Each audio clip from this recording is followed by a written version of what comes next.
Hello everyone, welcome back to our channel. So friends, కొత్తగా మన channel ఎవరైనా చూస్తూ ఉంటే సబ్స్క్రైబ్ చేసుకోండి, లైక్ చేయండి, షేర్ చేయండి మీ ఫ్రెండ్స్కి. సో ఫ్రెండ్స్, ఇది హాస్టల్ వెల్ఫేర్కి సంబంధించిన పేపర్ 2 అండి, ఎడ్యుకేషన్. మీరు కూడా నాతో పాటు ప్రిపేర్ అవ్వాలనుకుంటే నా ఛానల్ని సబ్స్క్రైబ్ చేసుకోండి. ఆ విధంగా నాతో పాటు మీరు కూడా ప్రిపేర్ అవ్వచ్చు ఫ్రెండ్స్. ఎందుకంటే ఇంకా డేట్స్ ఇవ్వలే కాబట్టి మనకి ఇంకా టైం ఉంది. ఇప్పుడు కూడా ప్రిపేర్ అయినా కానీ మనం గోల్ రీచ్ అవ్వగలుగుతాం. సో ఫ్రెండ్స్, లైక్ మాత్రం చేయండి, లైక్ చేయడం మర్చిపోవద్దు. స్టార్ట్ చేద్దాం. మాధ్యమిక విద్యా కమిషన్, సెకండరీ ఎడ్యుకేషన్ కమిషన్ 1952-53. 1952లో భారత ప్రభుత్వం మాధ్యమిక విద్యా సంస్థలను సంస్కరించుటకు తగిన సూచనలు ఇచ్చేందుకు అప్పటి మద్రాసు యూనివర్సిటీ వైస్ ఛాన్సలర్గా ఉన్న డాక్టర్ లక్ష్మణ స్వామి మొదలాయర్ అధ్యక్షతన ఒక కమిషన్ను CABE నియమించింది. ఈ కమిషన్ మాధ్యమిక విద్యా లక్ష్యాలు, వాటిని సంస్కరించుటకు తీసుకోవాల్సిన చర్యలు వంటి అంశాలపై సిఫారసులు చేసింది. ఇక్కడ ఏం చేసిందంటే, మాధ్యమిక విద్యా కమిషన్ను లక్ష్మణ స్వామి మొదలాయర్ అధ్యక్షతన వేశారు 1952లో. ఈ మాధ్యమిక విద్యా కమిషన్ను ఎవరు నియమించారంటే కేబ్ అనే సంస్థ నియమించింది. Central advisory board of education అనే సంస్థ నియమించింది ఈ మాధ్యమిక విద్యా కమిషన్ను. ఈ లక్ష్మణ స్వామి మొదలాయర్ అనే అతను మద్రాసు యూనివర్సిటీ వైస్ ఛాన్సలర్గా ఉన్న ఈ లక్ష్మణ స్వామి మొదలాయర్ అధ్యక్షతన ఈ కేబ్ అనే సంస్థ, central advisory board of education అనే సంస్థ మాధ్యమిక విద్యా కమిషన్ను నియమించింది. దేనికోసం అంటే, మాధ్యమిక విద్యా సంస్థలను సంస్కరించుటకు తగిన సూచనలు ఇచ్చేందుకు. మాధ్యమిక విద్యా సంస్థలు ఏ విధంగా ఉండాలి, ఏ విధంగా చేస్తే బాగుంటుందని తగిన సూచనలు ఇచ్చేందుకు ఈ లక్ష్మణ స్వామి మొదలాయర్ అధ్యక్షతన ఈ కమిషన్ అనేది వేస్తుంది CABE, కేబ్. వాటిని సంస్కరించుటకు తీసుకోవాల్సిన చర్యలు వంటి అంశాలపై సిఫారసు చేసింది. అవి మాధ్యమిక విద్యా కమిషన్ సూచించిన విద్యా లక్ష్యాలు. మాధ్యమిక విద్యా కమిషన్ 4 విద్యా లక్ష్యాలను సూచించిందండి. ఫస్ట్ వన్, పౌరసత్వ శిక్షణ. ఒక విద్యార్థిని ఉత్తమ పౌరులుగా ఏ విధంగా తీర్చిదిద్దాలి అనే దానిపై పౌరసత్వ శిక్షణ అనేది మొదటి సూచన. సెకండ్, మూర్తిమత్వ అభివృద్ధి. ఒక పిల్లవాడు సమగ్ర మూర్తిమత్వ అభివృద్ధి చెందే విధంగా ఉండాలి పాఠశాల అనేది. మాధ్యమిక విద్యలో ఆ విధంగా పెంపొందించాలనేది మూర్తిమత్వ అభివృద్ధి. సంపూర్ణ మూర్తిమత్వ అభివృద్ధి అనేది పిల్లవాడికి ఉండాలనే విధంగా మాధ్యమిక విద్యా కమిషన్ విద్యా లక్ష్యాల్లో సెకండ్ విద్యా లక్ష్యం.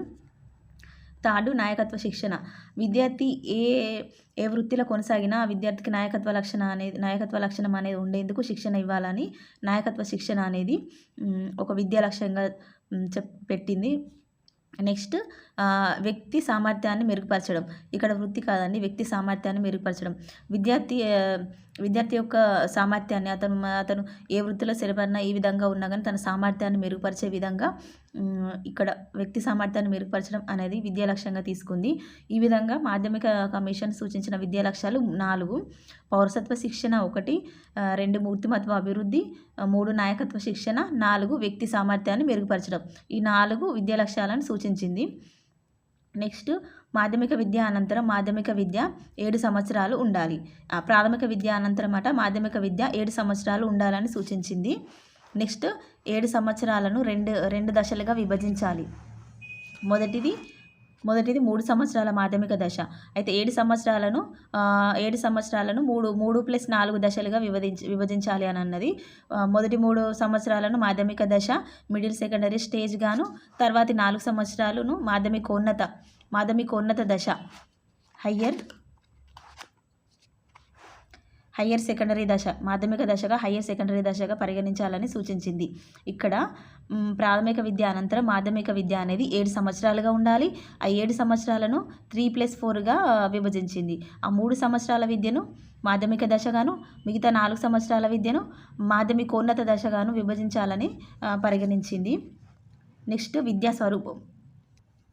ఇక్కడ విద్యా స్వరూపం ఏ విధంగా ఉండాలని సూచించిందంటే 5+3+4+3గా ఉండాలని సూచించింది. 5 అంటే ఫస్ట్ నుంచి ఫిఫ్త్ తరగతులు, 1 నుంచి 5వ తరగతులు ఫస్ట్. 5 అంటే అది ఫస్ట్ టు 5th క్లాసెస్ ప్రాథమిక పాఠశాలలు. నెక్స్ట్ 3 అంటే 6th, మిగతా 5 ఇక్కడ కదా, ఈ 6th to 8th తరగతులు మాధ్యమిక పాఠశాలలు. ఇక్కడ 4 అంటే 9th క్లాస్ నుంచి 12th క్లాస్ వరకు మాధ్యమికోన్నత పాఠశాలలు. నెక్స్ట్ 3 అంటే 13th నుంచి 15th తరగతులు విశ్వవిద్యాలయ విద్య. సో ఇక్కడ 5th 5+3+4+3 5 అంటే 1 to 5th తరగతులు ప్రాథమిక పాఠశాల దశ. ప్రాథమిక పాఠశాల దశ 1 to 5th. Next 3 6th to 8th తరగతులు మాధ్యమిక పాఠశాల. నెక్స్ట్ 4 అంటే 9th to 12th మాధ్యమికోన్నత పాఠశాలలు. 3 అంటే 13th to 15th తరగతులు విశ్వవిద్యాలయ విద్య. సో ఈ విధంగా విద్య స్వరూపం ఉండాలని సూచించింది మాధ్యమిక విద్యా కమిషన్. ఇంటర్మీడియట్ కోర్సును రద్దుపరిచి జూనియర్ ఇంటర్ను హయ్యర్ సెకండరీ దశకు కలిపి 4 సంవత్సరాల హయ్యర్ సెకండరీని ప్రవేశపెట్టాలి. ఇక్కడ ఏం చెప్పింది మాధ్యమిక విద్యా కమిషన్? ఇంటర్మీడియట్ కోర్సును రద్దు చేసి జూనియర్ ఇంటర్ను హయ్యర్ సెకండరీ దశకు కలపాలి, మళ్ళీ 4 సంవత్సరాల హయ్యర్ సెకండరీని ప్రవేశపెట్టాలని చెప్పింది. నెక్స్ట్ సీనియర్ ఇంటర్ను డిగ్రీ కోర్సుతో కలిపి 3 సంవత్సరాల డిగ్రీ కోర్సును కూడా ప్రవేశపెట్టాలని చెప్పింది. నెక్స్ట్ హయ్యర్ సెకండరీ దశలో బహుళార్థక పాఠశాలలను స్థాపించాలి. ఈ హయ్యర్ సెకండరీ దశలో బహుళార్థక పాఠశాలలు స్థాపించాలని కూడా సిఫారసు చేసింది.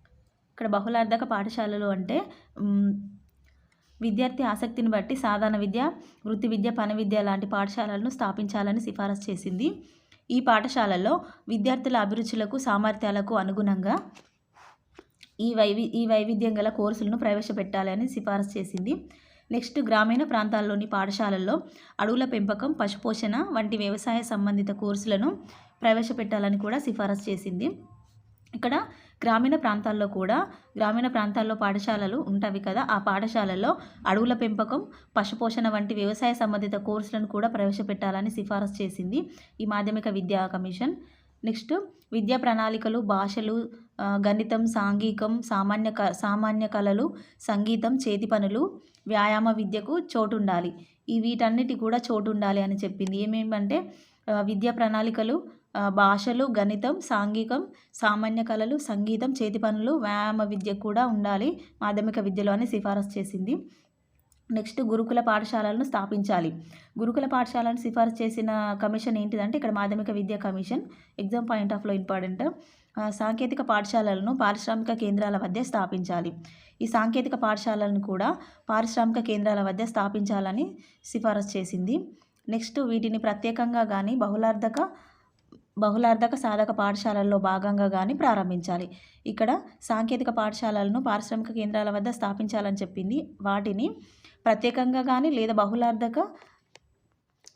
బహుళార్థక సాధక పాఠశాలల్లో భాగంగా కానీ స్థాపించాలని సిఫారసు చేసింది. పరిశ్రమల సహాయంతో వీటిని నడపాలి. పరిశ్రమల సహాయంతో ఈ పాఠశాలను నడపాలని సూచించింది. పరిశ్రమలపై సాంకేతిక విద్యా పన్నును విధించి ఆ విధంగా వచ్చిన డబ్బును సాంకేతిక విద్యాభివృద్ధికి ఉపయోగించాలి. పరిశ్రమలపై సాంకేతిక విద్యా పన్నును కూడా విధించి ఆ విధంగా వచ్చిన డబ్బును సాంకేతిక విద్యా అభివృద్ధికి ఉపయోగించాలని సిఫారసు చేసింది. నెక్స్ట్ విద్యార్థులు తమ అభిరుచులకు అనుగుణంగా వృత్తిపరమైన కోర్సులను ఎన్నుకొనుటకు సలహా మరియు మార్గదర్శక కేంద్రాలను ఏర్పాటు చేయాలని చెప్పింది. ఇక్కడ విద్యార్థులు ఏదైనా వృత్తిపరమైన కోర్సులు ఎన్నుకునేందుకు ఏది ఎన్నుకోవాలి, ఏది ఎన్నుకుంటే బాగుంటుంది అని సలహా ఇచ్చేందుకు సలహా మరియు మార్గదర్శక కేంద్రాలను కూడా ఏర్పాటు చేయాలని సూచించింది మాధ్యమిక విద్యా కమిషన్. స్వయం పోషకంగా పబ్లిక్ పాఠశాలలు కొనసాగాలి. స్వయం పోషకంగా ఉండే పబ్లిక్ పాఠశాలలు కొనసాగాలి. ఇక్కడ స్వయం పోషకంగా అంటే మన స్వాతంత్రానికి పూర్వం రాజులు పరిపాలించేటప్పుడు వాళ్ళు ఇనాం భూములుగా ఇచ్చే భూములు, ఆ భూములను కౌలుకి ఇవ్వడం వల్ల ఆ కౌలుకు వచ్చిన మనీ, ఆ డబ్బు ద్వారా స్వయం పోషక పాఠశాలల్లో నడిపించే ఉపాధ్యాయులకు ఇచ్చి ఉపాధ్యాయ విద్య అనేది చేపట్టేవారు. వాటిని స్వయం పోషక పాఠశాలలు అని అంటారు. అయితే ఆ పాఠశాలలను కొనసాగించాలని సిఫారసు చేసింది. మాధ్యమిక విద్యా దశలో మాతృభాష బోధన భాషగా ఉండాలి.